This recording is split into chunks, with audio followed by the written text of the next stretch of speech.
Welcome to the AZ Political Podcast. I'm Jim Sharpe, and headline number one this week, Donald Trump's right hand fell off after he signed 6,496 executive orders on Monday in the hours following his inauguration. Okay, a small exaggeration, but what isn't an exaggeration is that hundreds of U.S. military troops are headed to the border, and probably thousands of undocumented migrants could be headed out of the country in just the next few days as a result of his orders. Headline number two, after sending a letter to Republican leadership stressing the importance of working together, Democratic U.S. Senator Mark Kelly of Arizona told LaDonna Harvey and me on Arizona's Morning News he's hopeful for bipartisan border and immigration legislation. In that letter, which was signed by 12 other Democrat and independent senators, Kelly asked Republicans to not act unilaterally on those issues during the budget reconciliation process. And headline number three, Republican Representative Andy Biggs announced his interest in running for governor of Arizona in 2026 this week. He announced, but he told our Mike Broomhead he's really just kind of sticking his toe in the water, saying, quote, "I want to see if there's support for me to get in the race and what that would look like. I don't want to hop into this thing and not be able to run a meaningful, viable race." My guest on the AZ Political Podcast this week is a guy who knows a little something about running for governor and also representing that almost essentially that same district that Andy Biggs represents. That's right. Yeah. In fact, I'm the one that convinced Andy Biggs to run for that seat when I left. Yeah. So it was like handing over the baton. Mm-hmm. This is former U.S. Representative Matt Salmon of Arizona. He did 2 stints in Congress after being swept in the Republican Revolution of 95. Matt served 3 terms in the U.S. House of Representatives before leaving office in 2002. He lost the race for governor to Democrat Janet Napolitano by only 1% of the vote. What does Maxwell Smart say? Missed by that much. Right? Yeah. Then the 2012 election would see him return to the hallowed halls of the House, where he would serve another 2 terms. And then you decided to run for governor again, and that didn't exactly work out. And you've decided enough of the politics. That's right. Is that it? I'm happy to work on the sidelines. Yeah. So as we talked to Senator Kelly this morning, and he's hoping for bipartisan border and, immigration legislation. Can the man who essentially replaced you in the House, Andy Biggs, can you ever see him finding common ground on border and immigration issues with, for instance, Democratic Congresswoman Yasmin Ansari? I don't know about finding, a bipartisan solution with her, but let me point out something you probably already did know. The Lakin Riley bill passed with both Republicans and Democrat support, and that's a big border security bill. Yeah. In fact, Ruben Gallego and Mark Kelly caught all kinds of grief from the person you just mentioned, and other luminaries in the State House and the State Senate that didn't agree with the constructs of that bill. So contrary to what some are saying or thinking, there's already been some bipartisan effort in the very first couple of weeks of the year and the very first days of the Trump administration. That bill, which, by the way, allows them to use local police and local law enforcement to make sure that anybody accused of a crime can get deported. Yeah. And that's where I think Ansari, who I talked to a couple of days ago on the radio, has a big problem with it. It's the lack of due process, as she put it. Well, not really. They're not in the country legally to begin with. And so deporting them under U.S. law is already legal. Yeah. I mean, the truth is they're here illegally. Yeah. And so if they've been accused of crimes and are deported, it's just a way for folks in Congress and Trump to prioritize who's going to be deported first. So what do you think of Donald Trump's, it's not quite complete, but what do you think of Donald Trump's first week in office? It's been a whirlwind. Yeah. It's been amazing. And a lot of the things that, the executive orders that he's already signed are going to impact us greatly. I also want to say something, as somebody that served in Congress under Democrat presidents, I was very critical of their use of executive orders because It's clear in the Constitution, and I have taught the Constitution to high school kids. Okay. So I spent a portion of my life actually teaching the things that I've fought for. And the fact is, Article 1 is very, very clear. Who has the responsibility to create laws? Yeah. And who has the responsibility to appropriate money? Only Congress has the ability to do that. The president only gets to take what he gets, and he can veto it to stop it from becoming the law of the land or stop it from becoming the budget. But he or she does not have the ability to create laws or to appropriate money. And if an executive order does one of those things, it's unconstitutional.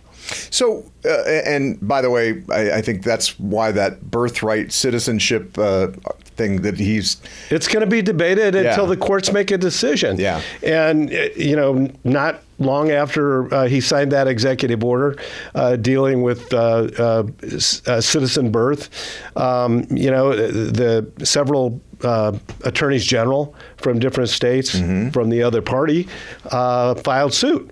And they're looking at the 14th Amendment to the Constitution. But let's walk back memory lane. The 14th Amendment to the Constitution was passed when? Right after the end of the Civil War. Right. And what was it dealing with? It was dealing with slaves. Freed slaves, yeah. Free slaves, who had been born in the United States. And and when that went around for ratification, that was what was front and center on people's minds.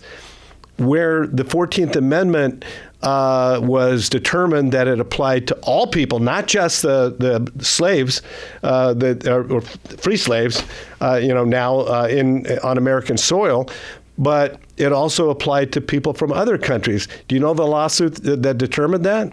It was Wong versus the United States in, I believe, 1898. Wow. And Wong was a Chinese, he was born in the United States. Of Chinese parents. Of Chinese parents who came from China, probably to work on the railroad, because that's, where a lot of the Chinese, were employed.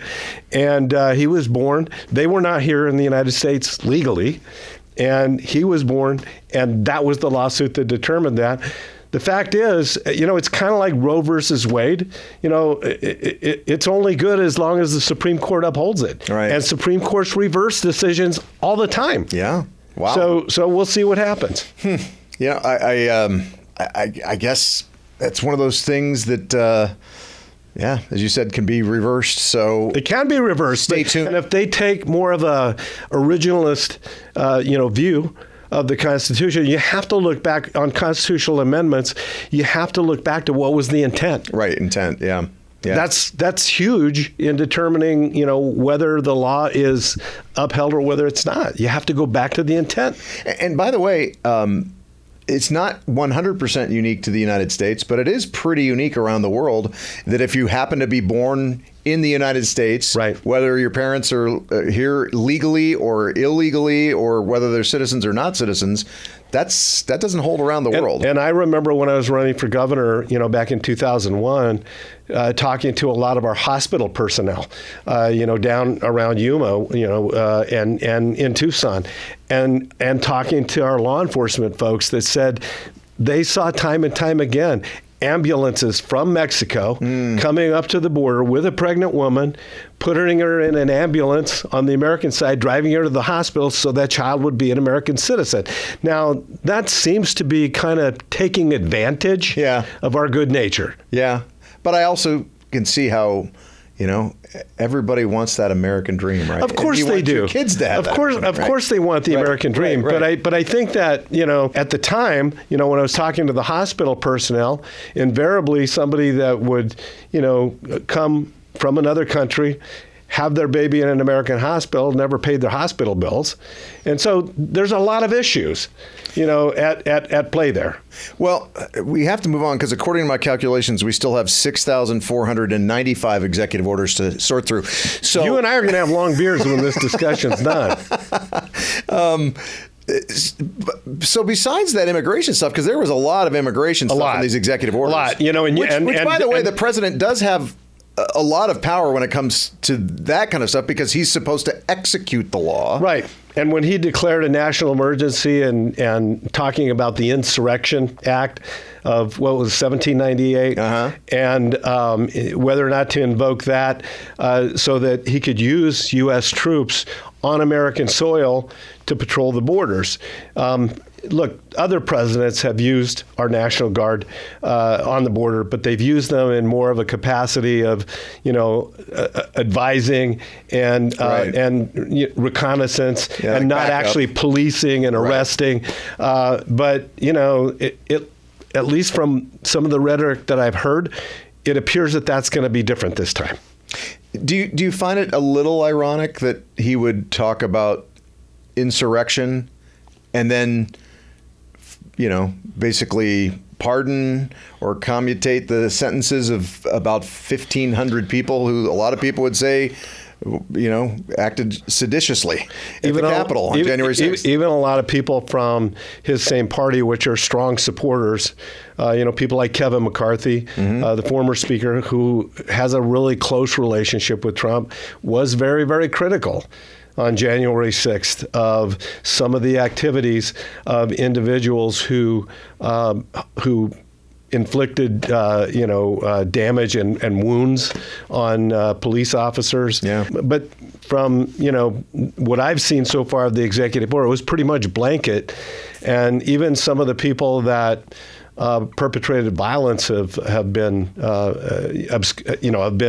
resolved as well. Yeah. Economically, what do you think of Trump's first week? I mean, right out of the gate, you got 3 super rich guys up there talking about AI infrastructure, a $500 billion investment in the U.S. economy. One of the things that I'm most excited about, to be honest with you, Jim, I'm a fiscal hawk. And people call me that a lot. And it makes me sad to see that people from both parties have taken their eye off the ball on federal spending because it's out of control. Yeah. I know Mike and you talk about it on your shows from time to time, but we're not really focused on that $35 trillion debt that we got and the fact that, we have deficits as far as the eye can see, and that's not good.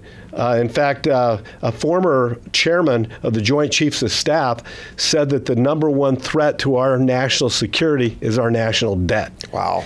So, I'm thrilled about DOGE. I'm thrilled. I am thrilled, that Elon Musk is going to be presiding over an entity that is going to be looking at government efficiency and whether or not government should even be involved, in various aspects of our lives. I personally believe in a very limited government, and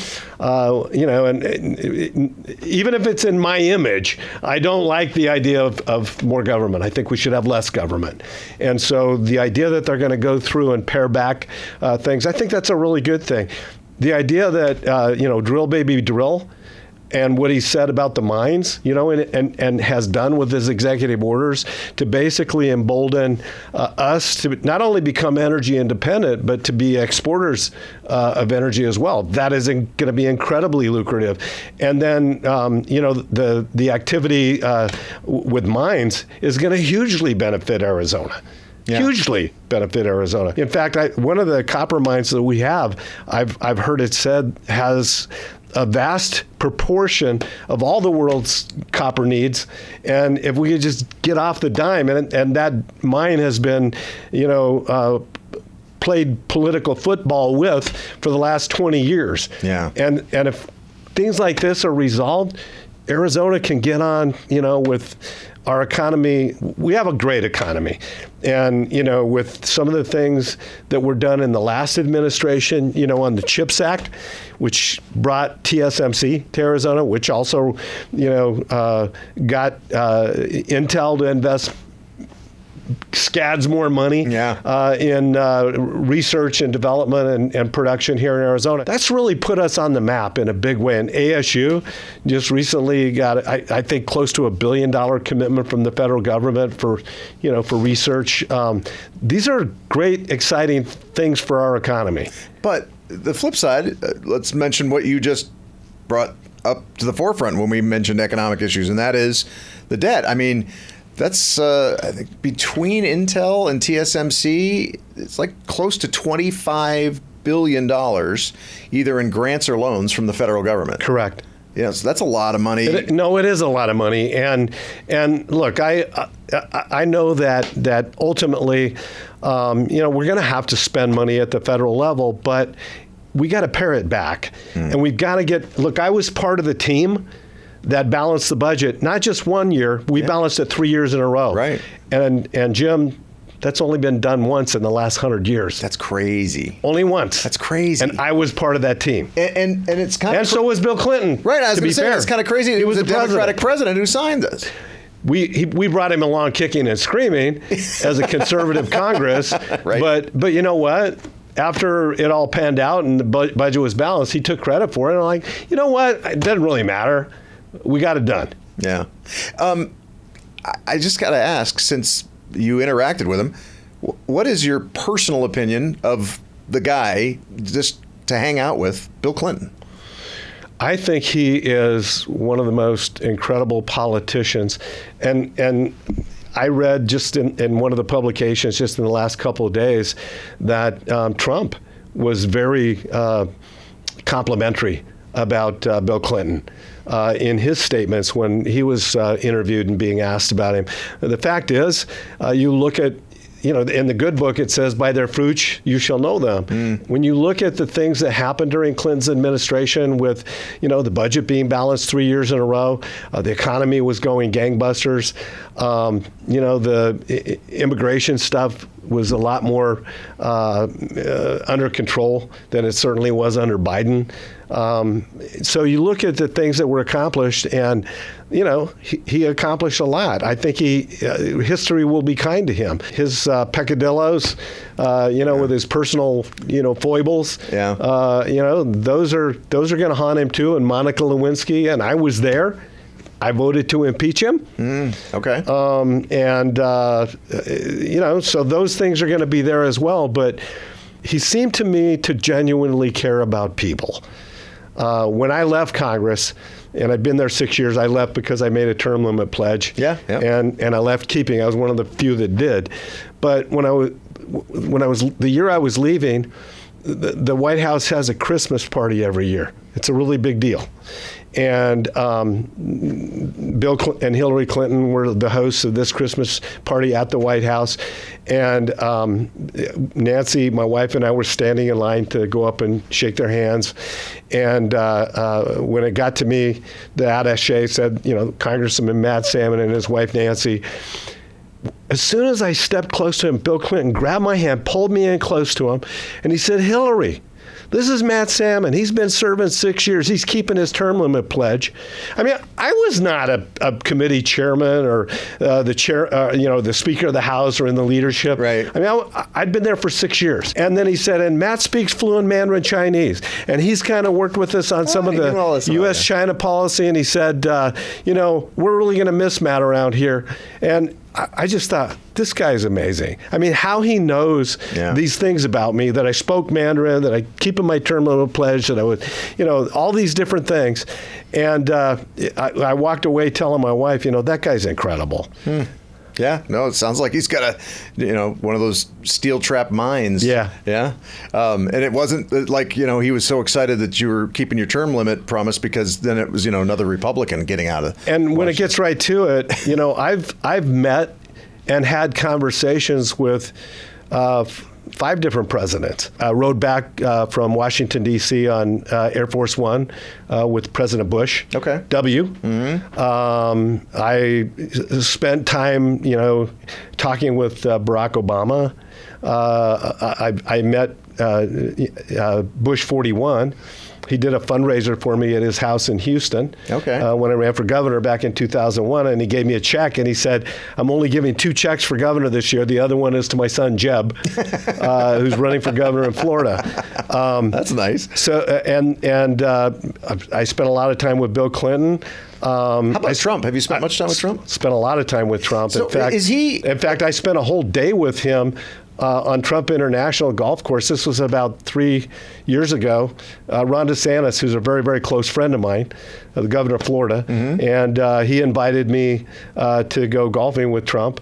And it was just DeSantis, Trump, and I, and Trump's doctor We had breakfast together. We played 18 holes of golf, and then we had lunch together. Is he as fun behind closed doors as I hear? Like, I hear he's just super nice behind closed doors, to the point where, like, he might say something in public about you that's not very nice, and then he sees you later and he's like, yeah, I was just kind of giving you a bad time. I probably only got 2 words in edgewise all day. But he loves to, when he's playing golf, he loves to trash talk, which I kind of got a kick out of. Yeah. But interestingly enough, when he and Biden were in that debate, that spelled death for Biden. Remember the last debate that they had, and they got off on the golf game. Who had a golf game? I turned to my wife and I said, "I'm probably one of the only people that's played golf with both of them." And I have. I played 18 holes with both of them. Oh, wow. At different times. So who was better? Trump was by far a lot better. So we've got almost... He's like a 5 or 6 handicap. He's really a good golfer. Good. So... we're almost through this first week of the Trump presidency, and we're, I think, almost exactly 3 weeks into this new Congress. Right. What kind of a grade would you give this Congress so far? I mean, really the only thing that they've been able to produce so far is the Laken-Riley Act, which will be the first thing that Trump. But they started on that even before Trump was sworn in. That's true. And the House voted on it the first time while Biden was still president. Let's put it this way then. So what are your hopes for this? My hopes are that what Kelly said actually does materialize, that there is going to be more bipartisan effort. And I say that not just for the sake of bipartisanship, but if you want laws that are going to be respected and adhered to by the American people, it's going to have some bipartisanship. Because, and I'll give you an example. The one bill that was jammed down everybody's throats was the Affordable Health Care Act, Obamacare. Yeah. And it's been plagued with problems ever since. I don't think to this day it was as good of a bill as it could have been if Republicans were actually welcome to the process, and they could have put together a law that. Dealing with health care that addressed the concerns that they had about pre-existing conditions and other things and affordability.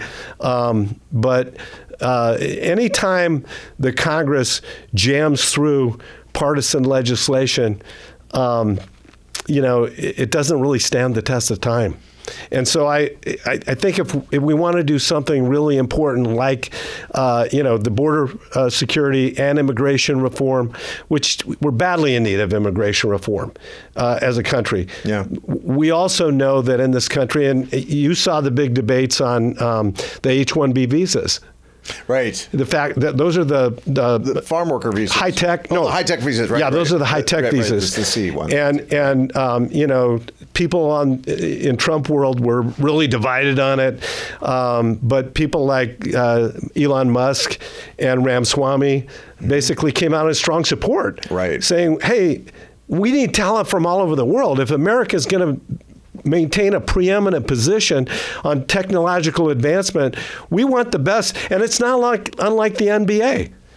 If you want a great NBA team, you don't care where your player comes from, as long as they can shoot 3-pointers and drive the bucket. Right. I think back to Yao Ming that came from China, and you think about several others from Czechoslovakia or other countries, and they're phenomenal players. The NBA doesn't care where they're from; they just care whether they're great players. Right. And I think that's where most American businesses are.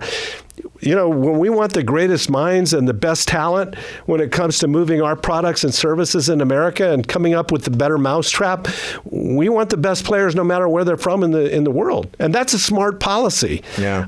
But when it comes to the worker visas or agricultural visas and construction workers and things like that, we need to come up with a solution for that too. Right. Especially for Arizona. I mean, we have such a huge, I think it's like half of the winter produce for the whole country comes out of. And you don't want that dying on the vine. Right. And as I've talked to even a lot of the really conservative folks, the Tea Party folks back in the day, they don't begrudge the fact that somebody, wants to come to America and work.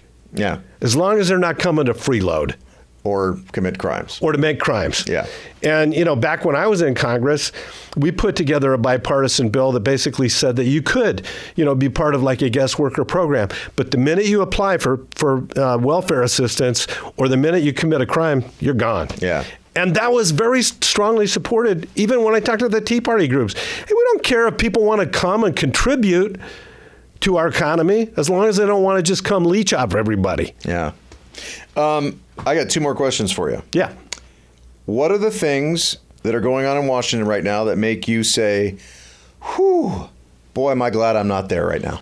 I think that the polarization that has happened, not just in Washington, D.C., but in America in general, and the nastiness, with lifting and I have mixed emotions, lifting the restrictions on, putting out false information, that kind of thing.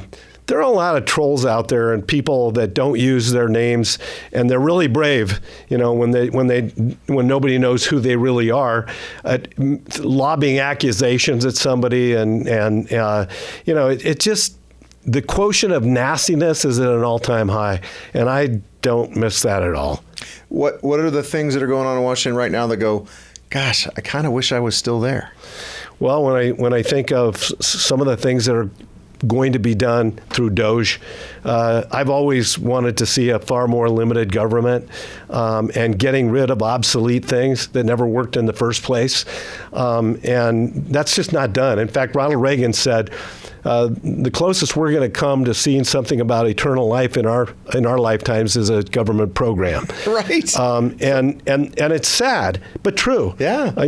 Even crappy programs never go away. And so I'm really excited to see that there's an effort to shrink the size of the federal government and to right the ship, of the size of government. I think I'm very, very excited about that. I'm excited about this energy renaissance that we could be headed into. I think it's going to benefit all of us, and I'd love to.